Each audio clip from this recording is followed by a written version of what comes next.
సింహాచలం అప్పన్న చందనోత్సవం రోజు గోడకూలి 7 భక్తులు మృతి చెందిన ఘటనపై ప్రభుత్వం నియమించిన కమిటీ విచారణ ముగిసింది. సింహాచలంపై రక్షణ గోడను కేవలం నోటి మాటతోనే నిర్మించారని, ఎలాంటి అనుమతులు లేవని విచారణ కమిటీ తేల్చింది.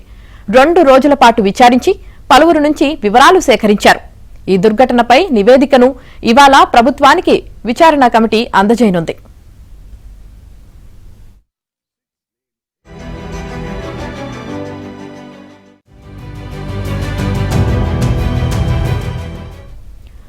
ఆలయ అధికారులు నోటి మాటగా చెప్పడంతోనే కాంట్రాక్టర్ హడావుడిగా పనులు చేపట్టారని, గోడ డిజైన్, మెటీరియల్ విషయంలోనూ అధికారులు బాధ్యత తీసుకోలేదని విచారణలో తేలింది.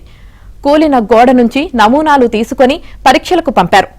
మాస్టర్ ప్లాన్లో మార్పులు చేయాలనుకుంటే అనుమతులు తీసుకోవాలని, కానీ అలా చేయలేదని తేలింది. మరో నెల రోజుల తర్వాత పూర్తిస్థాయి నివేదిక ఇస్తామని, ఘటన జరిగిన రోజున్న భక్తుల నుంచి వివరాలు తెలుసుకుంటున్నామని విచారణ కమిటీ చెబుతోంది.